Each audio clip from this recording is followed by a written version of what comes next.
All right. I have 12 o'clock Eastern time. So, hello, Demetria. How are you doing? Oh, Hi, Cara. I am awesome and I am ready to start this conversation. How are oh, you?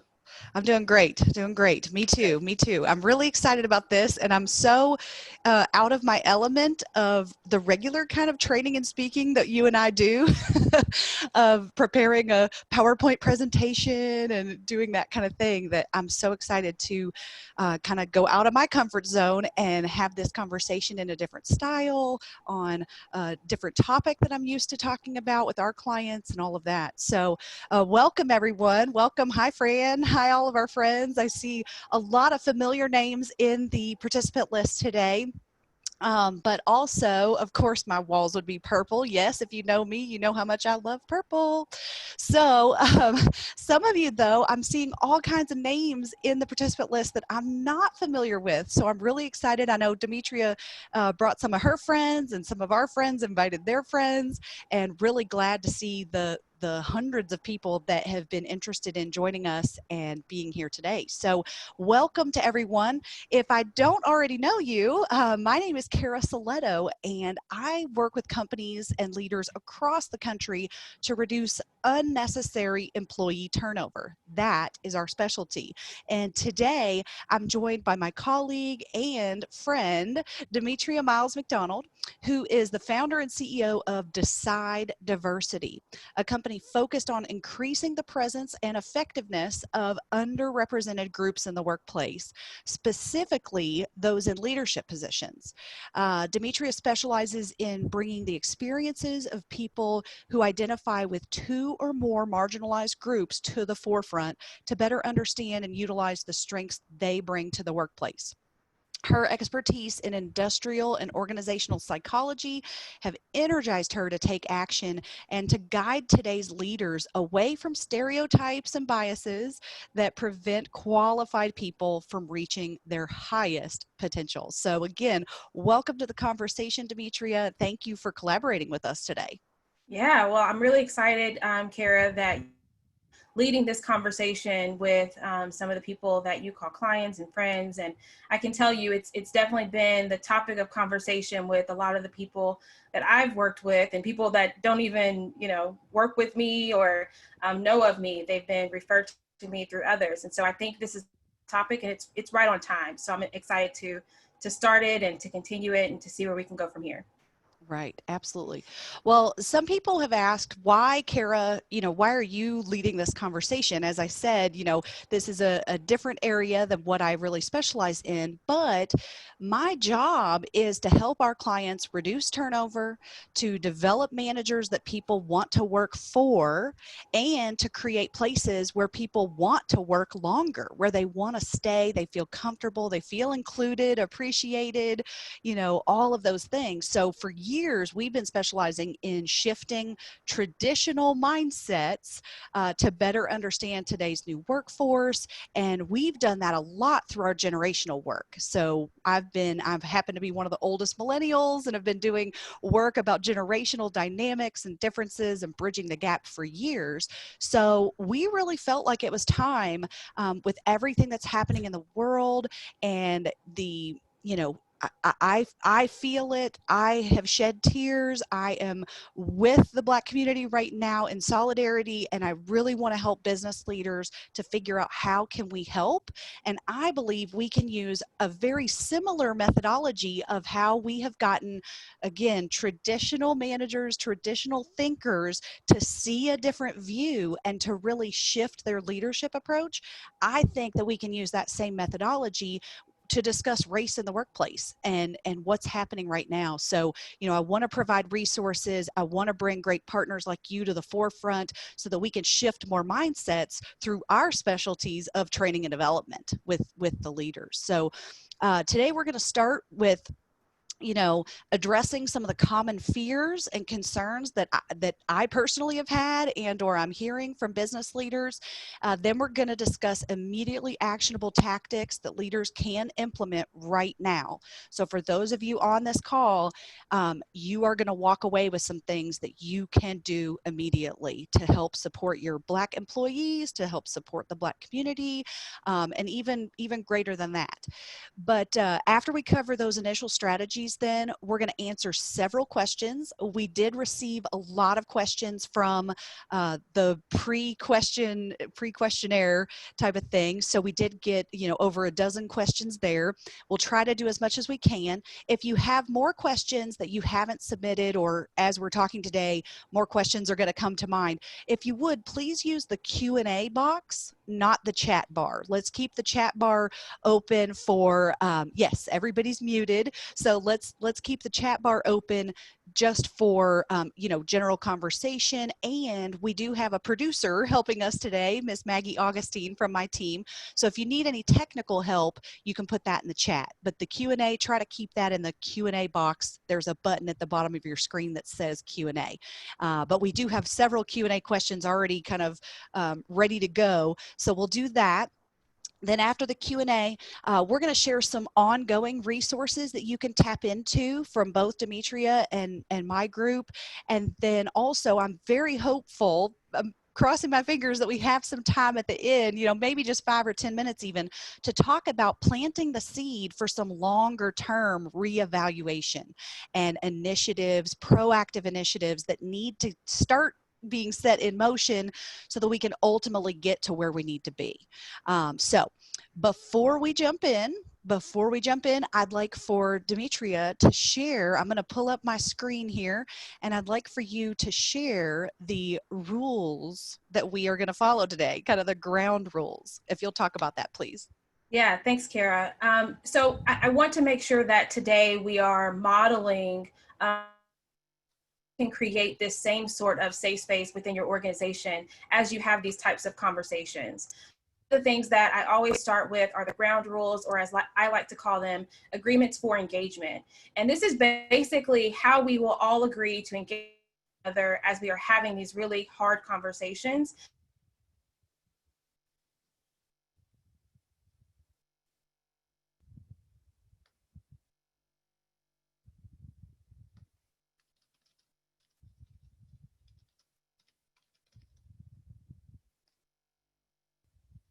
To say things in the most politically, oh, can you all hear me?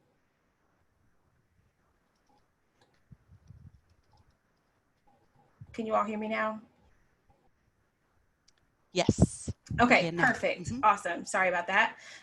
So you may not have all the words or correct phrases to say things in the way that is most politically correct, but we want to make sure that this is a safe space where you can learn and that you can grow. I want you to embrace the feelings of discomfort. This is not meant to be a comfortable conversation. And if you are comfortable, please let us know. That means that we need to go deeper. If you feel uncomfortable, then I suggest that you take whatever it is that's making you feel uncomfortable and process it at a later time. So it could be immediately after our conversation today. It could be later on in the week. It could be whenever you designate time for self-reflection. But please analyze why you feel uncomfortable and what learning needs to happen so that you don't feel uncomfortable in the future. During today's conversation, and even after today, I'm going to ask that you participate at a level just outside of your comfort zone, because we know that's where change occurs. It's outside of your comfort zone. So if you continue today doing the things that you're doing today, even after our conversation, you may not see the change that you want to see. And so please, whatever your comfort zone is, step outside that just a little bit. And each time you have these types of conversations, progress further and further outside your comfort zone. Remain curious and open-minded. You may hear some things today that don't align with how you've always thought about things, and that's okay. I'm not asking you to change your mind right here on the spot, but what I am asking you to do is to be open-minded to the possibility that there are ways that you can achieve your goals outside of what you've currently been doing or what you think you should be doing. take responsibility for your own growth. So we're not going to cover everything in this hour that we're together, but we are going to provide you with additional resources and learning opportunities so that you can continue growing and progressing in your journey. And then the last one, and probably one of my favorites, is each one teach one. And that's an African proverb, which basically means after you learn this information, you have a responsibility to then go out and teach others. And so we want you to take this back to your workplace and share with others what you've learned and how you can grow together. We want you to take this back to your community and share with each other what you've learned and how you can grow together. So now that I've gone over the agreements for engagement, if these are things that we can agree to during our conversation today, if you could just put the word agree in the chat section, that would be perfect. All right, back to you, Cara. Yeah, absolutely. I'd love to see everybody just blow up the chat. Agree, agree, agree. Thank you. Thank you. Awesome. Thanks. Yes, I think we've got everybody on the same page here. So that is fantastic. Okay. We're so glad you all are here today for this conversation with us. And I'm really honored to be a part of it. So, all right. Thank you. Thank you. They're still coming in. Excellent. Excellent. All right. So let's start. Let's spend, maybe 15 to 20 minutes at least on the kind of what the current issues are. What are some of the fears? What are some of the strategies that we're seeing companies have? So I know a lot of the questions right now have been around the use of Black Lives Matter, for example, and whether companies should take a stand, again, not individuals out in the community, but companies, business leaders, organizations. So can you talk a little bit about that? How can we make a statement without making a political statement that we fear may alienate some folks, whether it's employees or customers or friends and family, anything like that. Let's start the conversation there. Yeah, and I think that's a great place to start, Cara. And let me just start off by saying that when it comes to race, it's not about being political, it's about being human. If you're leading a group of people within your organization, you really have to do what's best for the people that you're leading. And right now, what we know is that Black people are coming to work, and we're in a grieving process. We are being triggered time and time again by what we see in the news and what we see in our own communities. We're in Louisville, Kentucky, and right now we're seeing firsthand what happens to people, specifically Black people, when they encounter the police. We're going through kind of our own, Black Lives Matter and what needs to happen next when it comes to police accountability. And so I would say that we're past the point of being political and really doing what's best for people. Acknowledgement is the first step. You have to acknowledge as a leader what's happening and how it's impacting people's ability to show up. If you are expecting people to show up 100% right now, that expectation is too high. As a Black employee, as a Black leader, I am carrying with me the weight of what's happening outside of work. And that impacts my ability to show up 100%, especially if I have to show up in an environment where my fears, how I feel, are not being acknowledged. And so I think acknowledging it is just the bare minimum of what you could do. And by acknowledging it, I mean being very clear and specific. If you are meaning to say Black Lives Matter, then say Black Lives Matter. It's not saying that no one else's life doesn't matter, but right now, based on what we're seeing in the community, based on what we're seeing within our workplaces, based on what the data is telling us, we need to put a laser-like focus on the experiences of Black employees and Black community members to better understand what we can do to turn their situation around. And it should not be new. This should be something that we do all the time in business. If we see that there is a particular market that is struggling when it comes to a particular product or service, we zero in on that market to determine what we need to do to turn that around. It's just different because now we're talking about a particular group of people, whereas maybe we've not done that before. However, what I can say is that if you are doing diversity, equity, and inclusion work, this should not be new.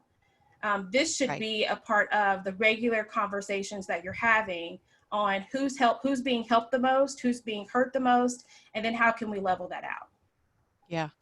I keep using the word disproportionately impacting, because so much of what I see happening, it's not a matter of it's only hurting some people, because of course there's the defense, right, Demetria, of, well, Black folks are not the only ones that are having trouble with maybe police brutality or something like that, but it's disproportionately impacting people of color. It's disproportionately impacting them in, even with business practices, business policies, and things like that. So we have to be very careful with that.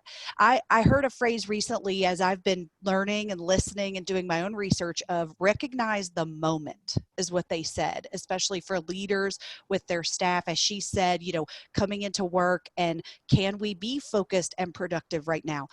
I've been struggling the last 2 weeks to be focused and to be fully productive, because I have all of this in my mind. I can only imagine what others, the weight that you're talking about, that others are carrying as well. So I'm trying to recognize the moment. I'm trying to encourage other business leaders, do not ignore this. Do not act like nothing is going on. Do not act like it's business as usual. Just leave your personal hat at the door and come in and do your job.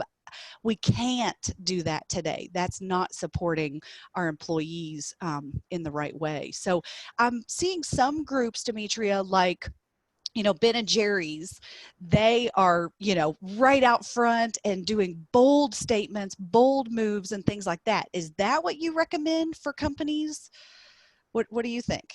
If you've been doing this work, and we can go back and see a track record of you doing this work, be as bold as you would like. But what you don't want to do is to make a very bold statement like what Ben and Jerry's has done.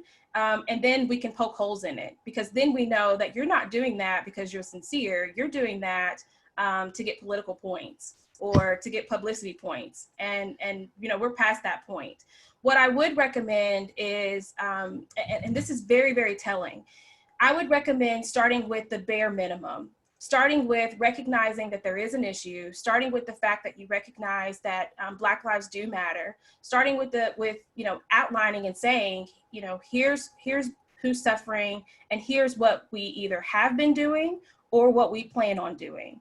And if you can't come up with those things, then you need to go back to the drawing board immediately.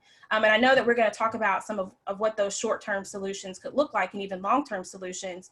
But if you can't even come up with that statement, then you have a lot of work to do. And, I've seen this quite a few times.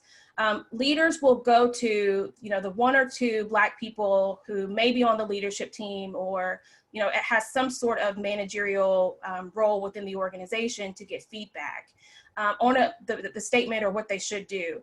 And I'm of two minds. One, ask if they have the capacity to do so, because what you don't want to do is to put additional pressure on Black people at this time, because we may not be able to do our own work, much less take on another load to represent the organization in a responsible manner. And then if they can, like Janet Jackson said, what are you going to do for me? What have you done for me lately? Don't expect someone to just continue to give and give and give and represent without getting something in return.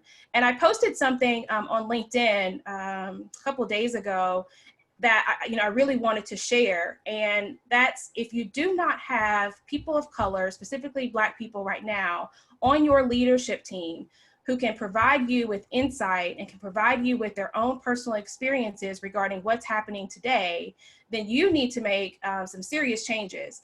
And I know that there are so many organizations that have a 2020, 2025, 2055, whatever goal to have their organization be racially diverse. But the time for planning for the future is over. What can you do right now to ensure that you do have those perspectives represented, either on your leadership team and on your board?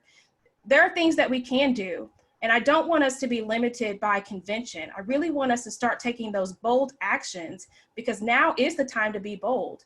We've not been in this place before, right, from a work perspective.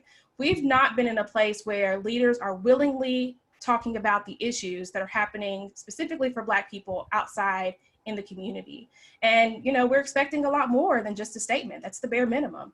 I think Target has done a really great job in really outlining and defining what they're going to do and what needs to happen. So if you have not read Target's statement that they released, specifically around, you know, the looting that's been happening and all of that, I highly encourage you to check it out, because that is a statement that's worth living up to.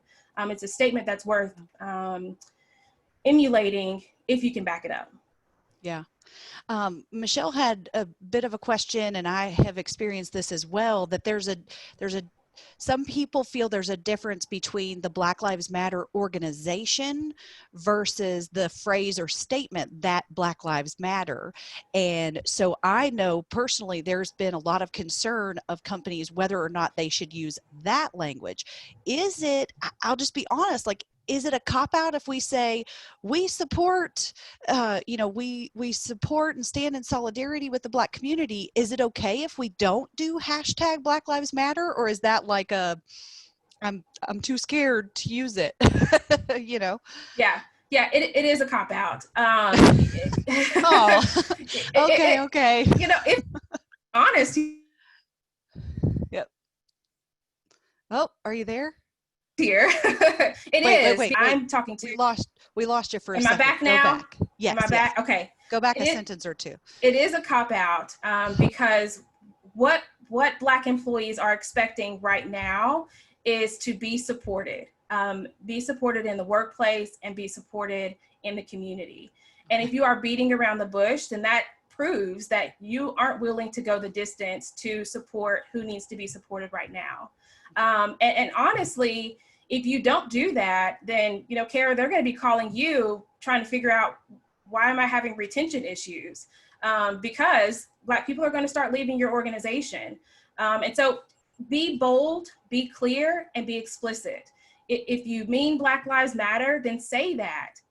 If you have pushback from people. I actually spoke with a client a couple days ago, and they were talking about how, you know, they were hesitant to put Black Lives Matter in their statement. And I said, do it. You have to do it. Right now is the time to be clear and to pick a side. And once they did it, their support that they received overwhelmingly outmatched the negativity that they received. I mean, I think they only received one comment from someone who was upset about that, but everyone else said, this is what we wanted to see. We wanted to see you step up and be a leader, not only for us, but in the community. And then also to hear what it is that you're going to do going forward. So yes, you have to be explicit.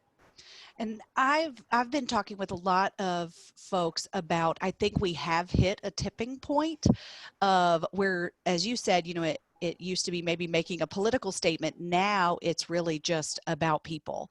And so Michelle asked again, you know, clarifying the difference between the formal organization and the phrase. I do think the formal organization has evolved over time as well. Would you agree, Demetria, that it's not exactly the same that it was when it was first, in the media? Yeah, you know, I think with most new organizations, you go through a phase of really finding yourself. Mm-hmm. And I think that's what Black Lives Matter, the organization, has done. And if you were to just go to their website, you can see what it is that they stand for. And it's not just, you know, police brutality and criminal justice reform, but it's a whole host of other things that they are known for and want to be known for in the communities. And so there's an overarching Black Lives Matter organization, but then you have individual chapters, I guess you could say, in cities across the United States that have very targeted demographics and goals and things that they want to accomplish. And so I would start with the overarching organization. Go to their website and check it out. It's laid out perfectly there. And then go to the one that's in your city or closest to your city to figure out, you know, what is it that they're wanting to do right now, today, and how you can get involved. I think that's also important. And I'm going to take your each one, teach one philosophy on that, because I have been to the website recently, but I need to dive into it personally. I need to go there and re-educate myself even more on that. And I'm going to share that and say, if you think you know what Black Lives Matter, the organization, stands for and is, I challenge you to go, update your own research and your own mindset on that. So, okay, what are some more, or well, let's go ahead and dive into what can business leaders do right now. What things can I do? Can I offer? How can I be there for, especially my Black employees, but also making it a better, more inclusive environment for my Black employees and people of color? Yeah, and Cara, before we get there, there was something that you said during the introduction about, why you're leading this conversation. And I just want to touch on that for a second, because we all have a responsibility to be a part of this conversation. This is not just a Black people problem. This is an everyone problem. This is something that, has been happening since the beginning of history, beginning of time. We can go back and we can look at the disparities that have occurred between Black people and white people and so on. And so it's important for you to educate yourself on the history of how we got here and really how you can play a pivotal role in how we get out of this space. Okay, so a couple of things that we can do right now, if you have not already done it so far. One is acknowledge the problem. So we've already talked about that. Be bold, be clear, and be explicit. Say what you mean and mean what you say. If you can include ways that you have already been a part of this movement, do so. It may just serve as a reminder internally and externally of how you've already been doing the work. If you have not, then you need to go to the drawing board to figure out how you can be supportive right now. And then what are some of those long-term goals and initiatives that you need to create to really facilitate sustainable change. Another thing is to provide a safe space for employees. And so we're modeling how to do that right now by creating a safe space. If we had less people, I'm sure we would have the ability to have people chime in and ask questions and things of that nature. And in this virtual moment that we're all in and communicating with our teams, it's even more important to create a safe space. Because if you are relying on cues like how someone sits or how someone responds or reacts, those things can get lost in translation if you're not in person. So what does it look like to create a safe space? One, you set up ground rules, or what I like to call agreements, so that everyone is on the same page about how you're going to communicate about these really hard, tough topics. The other thing is make it voluntary. You don't want this to be something that everyone is required to attend. You want to make sure that the people who have the capacity to attend can show up, but also allies can really challenge each other on what you can do more of and what you should be doing less of. The next thing, this is specifically for Black employees, is to allow time off. And so that may look like a number of things. So as I've been saying, and Cara, as you said as well, it's a really hard time to show up to work and pretend like everything is okay. A lot of people toss around the term, bring your best self to work, or bring your whole self to work. And it's really hard to do that when leaders are counting on you to be ultra productive, when leaders are counting on you to put on a smile and to be a team player, and to get everything done that you're supposed to get done. That is very difficult. As someone who's been doing this work for a really, really long time, I still have an issue with showing up 100% today. And I'm telling you, it has nothing, well, maybe a little bit to do with the fact that I'm pregnant. But outside of that, showing up 100% is difficult in this time. And we have to recognize that. And there's nothing wrong with taking time away from everything, including work, to process what's happening, to grieve, and to better understand either how you can help or what your role is within this movement. For everyone within the organization, allow volunteer time. So one of the things that I've seen a lot of organizations do is to provide all employees with an opportunity to volunteer in ways that support the movement. So it could look like a number of things. And I would recommend that you provide some examples of how people can volunteer and give back. So it could look like setting up a drop-off spot within your organization for people to donate supplies to protesters. It could look like giving people time off to go protest. It could look like setting up a spot where you meet and perhaps go deliver food to Black communities, or doing something that helps Black communities outside of the workplace. When it comes to the volunteer time, what I would, and the time off, I've had this question a lot. How much time is enough time? And that's really hard to tell right now. We are all adults, or at least, I like to think that we are all adults, and we're not going to take advantage of a particular system that's set up to help us. But in the event that someone does take, once a week off to process this, and you feel like that's too much time, then use that as a one-off. Don't create an overarching policy based on that one scenario. And that kind of leads me to my last point of being flexible. This is unprecedented. We don't know what it is that people need. So remain flexible. If someone comes to you as a leader with an ask, seriously consider it and see how you can make it happen. And if you can't make it happen, then see what other options are available. I tell you, there have been clients that I have worked with past weeks where I'm sorry, Demetria. Some of the asks are very, very simple. We lost you for another minute. Can you go back a smidge? Can you hear me now? Yep. Okay. Just go back a sentence or two. So some of the asks are very, very simple. Some of them are, I just need, an extra 30 minutes on my lunch break, or, I just need to come in an hour later than normal. So be open and be flexible to people coming to you and asking for what they need. And this should not come as something that's brand new. With COVID-19, changed everything about how we work. And now we're asking that you continue doing that for Black employees and for the Black community. Right. Okay. Yeah, we have lots of questions that were submitted beforehand, so I'm going to start with some of those. Keep the questions going. I see some, remember, try to use the Q&A box for those, and we'll get to as many as we can. I wanted to start with one thing, sorry. Yeah, go ahead. Before we move on. And this was something that I have been challenged with, and I am trying to work on. So normally when we start conversations, the typical question is, how are you? And the typical response is good, great, whatever. And I am in a routine where I just automatically say good, great, whatever comes to mind. I have been challenged to really state how I feel when asked, how am I?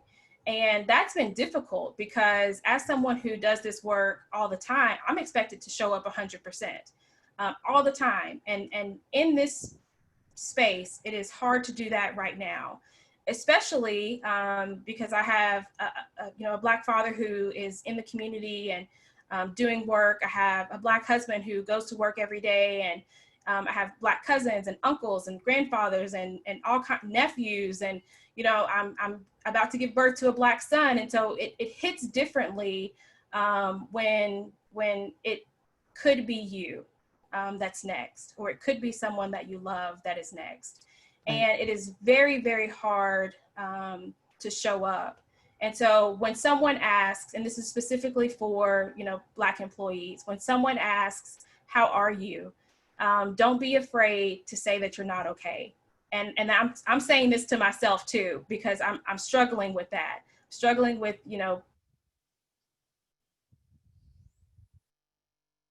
stepping outside of being professional at all times and allowing my true self to shine through. And so specifically for my Black employees, it's okay to not be okay. Right. And we can admit now, the beginning of this conversation, how are you? Good. How are you? Right? We did it. Yes. We played the little social norm script that they wanted us to play. And I'm not okay either. I'm not okay.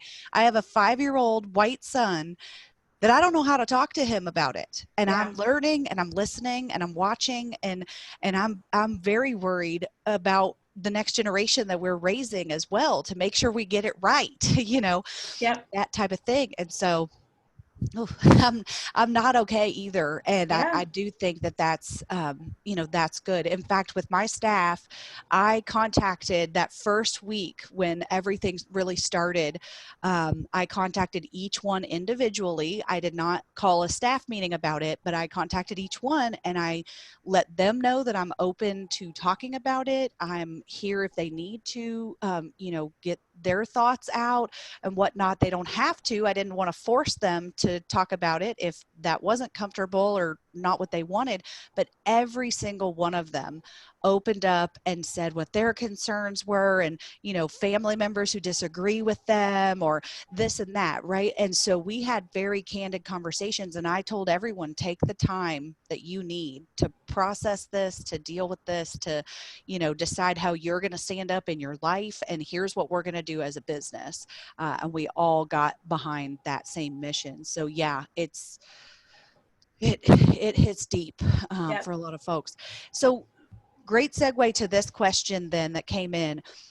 Demetria, how can we help apathetic white colleagues understand the importance of the social justice movement we're currently in?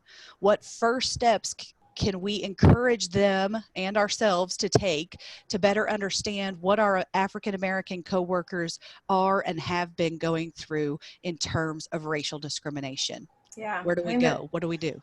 that's a really great question. And one thing that we all have to remember is that we are not in the same place in our journey as the next person. We all are in separate places, and we have to meet people where they are.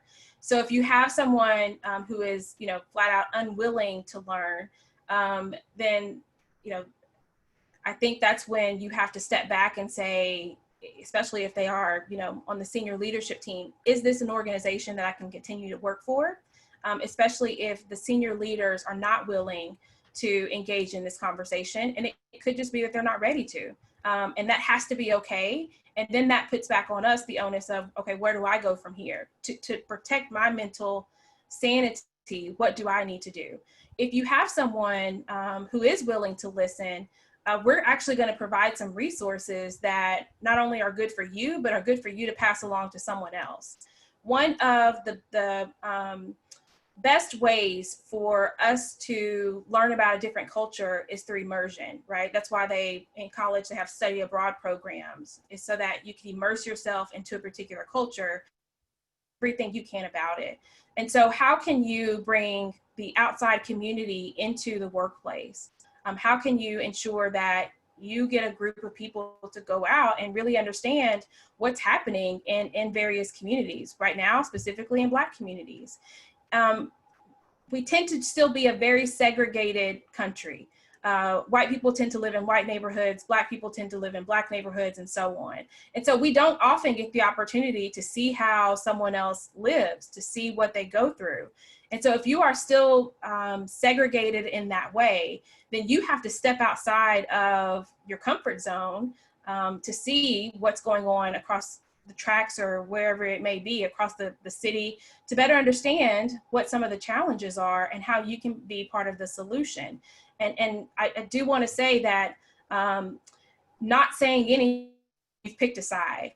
And so the options here are either you stand up and you say something, or you say nothing, or you really say something that is not helpful. But saying nothing means that you're complicit. And so people are not standing for that anymore. You have to speak up, you have to speak out, and you have to choose a side. And it's way past time that we did that. One of the things that's been very popular these past 2 weeks is how to be anti-racist. It's not enough to not just be racist, but how do you actively fight against the systems that are in place that have created a culture where it is okay for some people to be successful and some people not to be, based on their culture or the color of their skin. And so there's a lot of different resources that you can tap into and that you can pass along to your senior leaders so that they can better understand what's currently happening and how we can move forward. One of the things that I have done in my communities is lead a book club discussion on the book, The New Jim Crow. And I keep it right beside me as I'm working, because there are so many instances in this book. Although it was written 10 years ago, there are so many times where I have read this book and I'm like, gosh, is this a book from 10 years ago, or is this a book of today? Was this written specifically for today's time? And one of the things that I always come back to when I'm referencing this book is how predictive of today it is. And if we 10 years ago, meaning the collective, all of us, not just Black people, not just white people, but all of us, if we knew 10 years ago what's in this book, why can't we prevent it from happening again? And the only way that we can do that is by educating ourselves. And so I appreciate whoever just posted the link to The New Jim Crow. And if you have an opportunity to read it, please do. It's not an easy read. It's not something that you can probably read over a long weekend. But to do the work on yourself, you have to dig a little bit deeper. You have to put in a little bit more time. So start with the resources that are available to you and then go from there. Yeah, absolutely.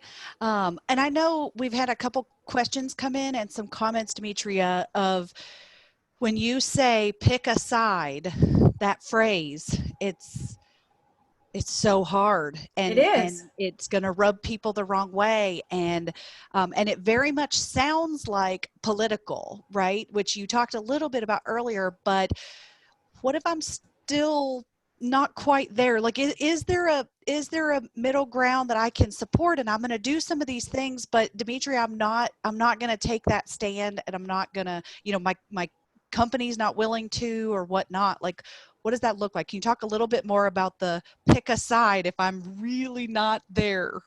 And it's okay not to be there, because we have to get there in our own time. But you kind of need to hurry up and get there. There's not much, we've had so much time to kind of not choose a side. And now we're saying, okay, time is up. We need you to choose a side so that we as Black people, as a Black community, and as our allies can decide where we want to spend our money, where we want to work, where we want to live, all of these different things. And I want to reiterate that it's only political if you make it that way. Fundamentally, this is not about politics. This is about people. This is about what is right and what is wrong for certain groups of people. And so I think it comes back to knowing where you are in the journey and what you need to do to get to that next level. And there's a tool that I use. It's called the Intercultural Development Inventory.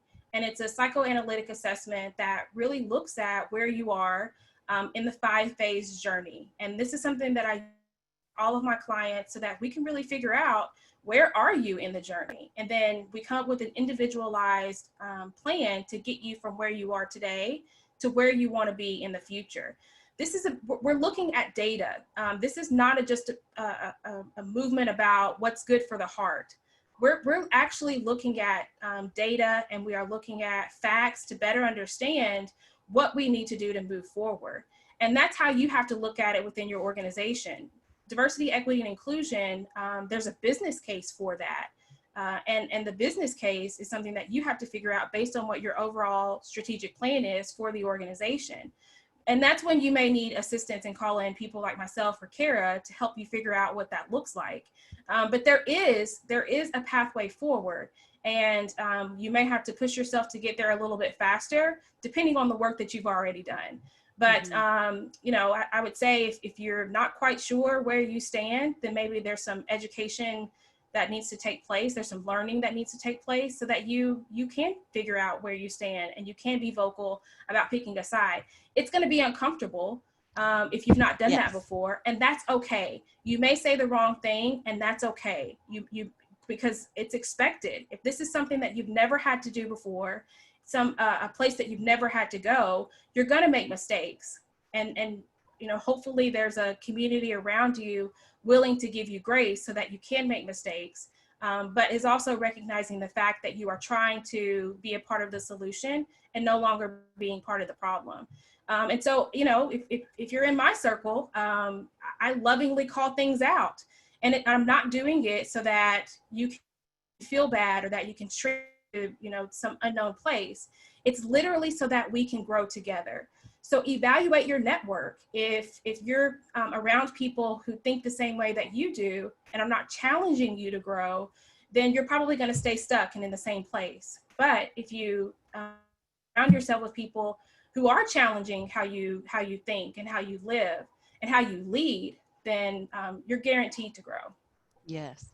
And I'll tell you, I mean, just to be honest, for those of you who are also on the journey, I wasn't there yet. I wasn't ready to take a stand. I wasn't ready to make a statement and things like that for fear of alienating and this and that. And then as I talked to the team and we really addressed what the real issues are, and that these are civil rights and it is about humanity, and things like that, then we did make that very uncomfortable leap, and we did that. So I really encourage organizational leaders to do that. And definitely, I have not taken Demetria's assessment, but I'm gonna go get it. So Demetria, what's the name of that again? And it's for individuals, right? Not the organization, but the journey. It kind of measures where you are on your journey. What was that called again?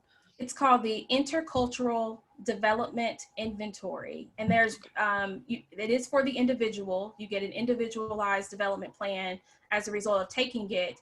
But if your leadership is taking it, or a team that you've determined within your organization is going to take it, then you do get an organizational assessment or result that can look at where you are, and what you need to do to move your organization to the next level.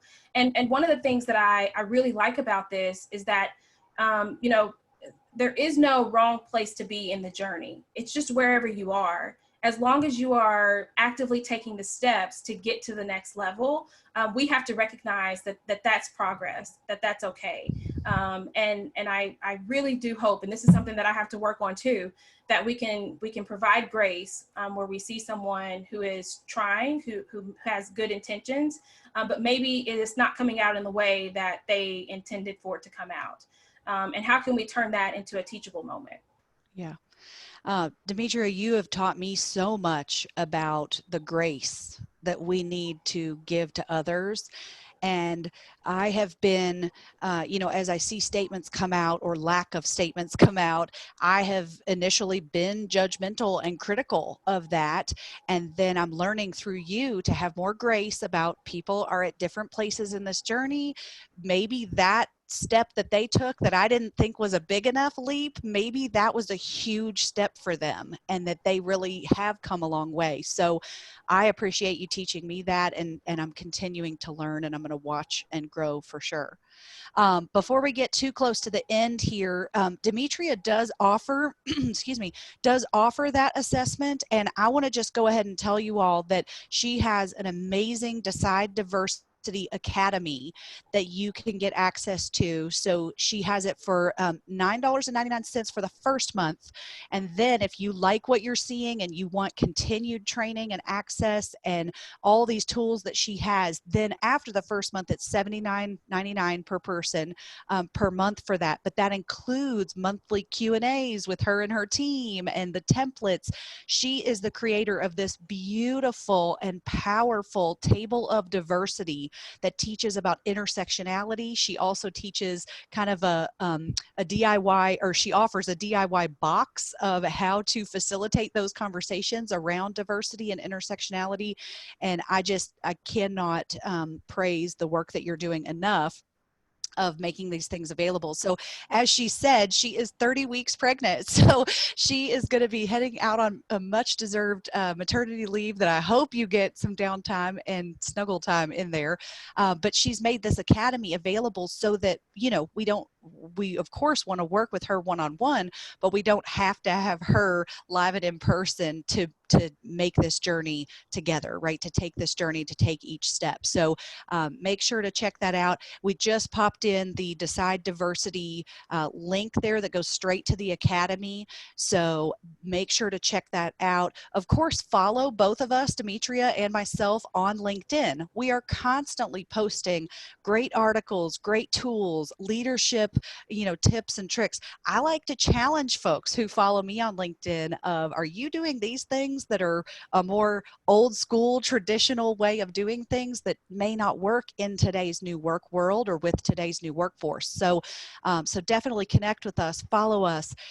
If you want to get onto our email lists, because we also have newsletters and things, Demetria, they can just go to decidediversity.com, right? Right. Yes, And that's correct. totally free. It'll pop up and ask if you want to subscribe to their newsletter.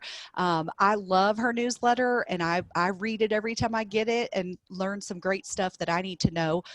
If you want to join our list, if you go to wereduceturnover.com, then at the bottom in our footer of the website, there's a join our list button if you need some retention strategies. And of course, we will be sprinkling out more about diversity. We talk about generational diversity. We'll be putting out more resources about the racial diversity as well, and things like that. So please keep in touch with us and let us help, if you're looking for those resources.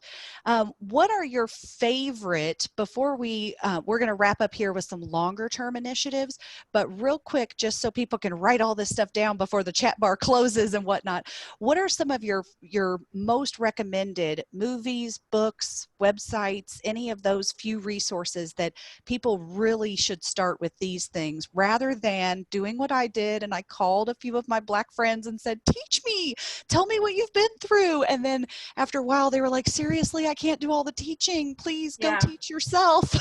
Yeah. So where can folks go that you would recommend right out of the gate? Yeah, and so I think there's a really great book. Another one that I keep right beside me so that I can refer to often is White Fragility, Why It's So Hard for White People to Talk About Racism.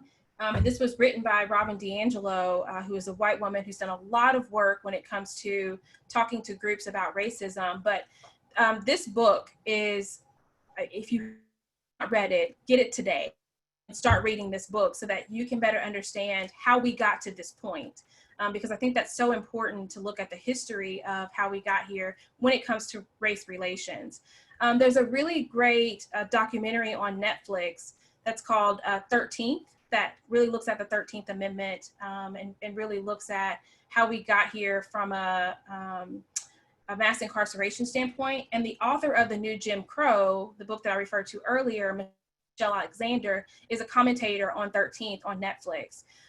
Also, if you're looking for something that's not necessarily a docu-series, but one that I would recommend is When They See Us. That it's a mini series that's also on Netflix, directed by Ava DuVernay, that looks at what's now called the Exonerated Five, and it's about the case that happened in Central Park years ago, and kind of what their journey looked like. It's a hard thing to watch, but it is so important because how they were treated then is very much how Black and brown people are treated today when it comes to the criminal justice system. Gosh, I have an entire list of books that I look to and that I read, and I'm happy, Cara, to send those over to you so that we can make sure it gets out to a lot of people. Of course, the work that I do around intersectionality, Kimberly Crenshaw is a leader and actually coined the term intersectionality. And so I think that's very fundamental when we're talking about, you might be seeing this more often, but Black Lives Matter has to include all Black lives, and that includes Black trans people, it includes LGBTQ, it includes women. And so as we're diving deeper into what Black Lives Matter means, we're looking at it from an intersectional standpoint. And so she has a really great podcast that's called Intersectionality Matters. So if you're looking for something to listen to, really great place to start. And it looks at really what's happening outside of the workplace, and sometimes how it influences how we, create policies and programs and procedures within the workplace. And I see that the comment section just going crazy with a lot of recommendations. Pamela listed, so you want to talk about race. There's another book that's called Why I'm No Longer Talking to White People About Race. And it's very interesting. It's from the English perspective of what's happening or what has happened over in the UK, and how it really relates to the same journey that Black people have had here in the US. And then the movie Just Mercy, by Brian Steven, or it highlights Brian Stevenson. I know that that movie is now free during the month of June on streaming services. So if you're looking to watch the movie, and I believe he has a organization that looks at how people are treated within the criminal justice system, and then also has a book. Feel free to check that out too. Yes, thank you so much. Thank you so much. We will compile a list of these things, and in our post-session email to you all, we'll send out a list of those books and movies and things that are recommended. So just in the couple minutes that we have here, I know that we need to do things immediately, right? And you've given us lots of things to think about and resources and steps to take, but also there is a bigger picture here for the future and what organizations and their leaders should start implementing, right? I, of course, immediately go to training. What kind of training is needed, and development and resources at the organization? But what are maybe 2 or 3 things that you would say your leadership team needs to start having the conversations around this so that we can be where we ultimately need to be, whether that's in 6 months, 18 months, 5 years from now? You know, how do we start planting those seeds? What are some of your top priorities you would focus on? So one, and I'm actually just going to say this one and kind of leave it at that. You have to gather data. You have to better understand what is happening within your organization. You have no idea how many times I have conversations with leaders on what their perspective is within the organization and what they think the problems are. And then once we get further down the line, those closest to the problem are saying, that's not really the problem. The problem is, and then they tell me something completely different. And so you have to collect data through surveys. I like to do focus groups and utilize, one-on-one conversations to better understand what the general consensus is about what our organization is about on a day-to-day basis. Having values and all of that, that's aspirational. But what's happening today, and then that will give you a guideline on where you can go from there. There is no one size fits all. There is no, every single organization needs to do this one thing and then we're over the hump. It depends on what it is that your people say that they need from you and from the organization. And Cara, I see that there's been a question that I want to make sure that we get to before our time is up. Yeah. Did you see that question? Yes. Okay. It's as a business, as a business owner, I've been asked by employees and customers why Black Lives Matter is emphasized when Latinos and many other legitimate diversity groups are never mentioned. What do I say to them to show I care and also address their concerns? Yeah, so, we can multitask. This is not we only have to focus on one thing at a time. And you don't need permission from anyone to focus on one thing at a time. If your people are saying, this is what I need from you, then go that direction, go that route. In addition to whatever you feel like the organization needs. So one of the things after we've done the survey that I do with my clients is we look at the top 3 issues, and we also look at the top 3 demographics. And whenever we're coming up with solutions, it's not just one demographic that we're looking to help, it's 3, because you can work at the same time on addressing multiple issues. I mean, you do it all the time as business owners. You don't have to just do one thing at a time. It's why, you may have a suite of products that address multiple issues. And so this is no different. You can address multiple issues at the same time. Absolutely. And, some of the strategies that you just said, especially the get the data and survey the people, don't make assumptions. I've been teaching that about the generational dynamics for years of stop making assumptions and survey, get the data, the same thing. So when you do get the data, we use certain survey tools that actually can break down the data that's collected from your employees by their location, their manager, their generation, their race, all these different things that you can actually slice and dice the data to really make sure that you're honing in on pinpointed efforts and more effective targeted efforts instead of just blanket strategies of, well, we'll just try to do this thing because a few people said they wanted more feedback. So let's just give feedback? Well, we know that, you know, from our data, generationally, the younger folks expect more constant feedback, where maybe more seasoned staff, they're like, no, no news is good news. I'm fine without it, you know. So we don't want to make those just generic attempts, but Right. really be targeted in that. So Mhm. thank you so much, Demetria, for having this conversation with me. And please, everybody who's watching, we cannot let these efforts fade over time, you know, out of sight, out of mind. So make sure that you are reading the books, watching the movies, but also get on her email list. And somebody said too, Demetria, with you going out on leave, who do they call? Right? So you have a team, Ghostbusters. right? That's it. That's it. You have a whole team, right? That they can still call you and work with you, and you can send out trainers and experts to talk about all these things. If you guys can't reach Demetria, certainly call me and I can get you, you know, to her and her team and other. I've got, you know, a lot of friends in the diversity space Yeah. around the country that are specialized in these things, far greater than I am. So, so thank you again. Any last words, one piece of advice for folks as we Yeah, you know, I know that we didn't get to a lot of the questions. We yeah, didn't cover a sorry. lot of topics, and I knew that we wouldn't. And so feel free to reach out. You have my contact information. I am available, and the only thing I'm going to ask is that you give me grace. If you send me an email today, don't expect an answer today, but give me grace, and that I will get back with you at some point. And be the change that you want to see. It starts with you, and then create ripple effects from there. Excellent. Thank you so much. Thanks Thank to you. everyone.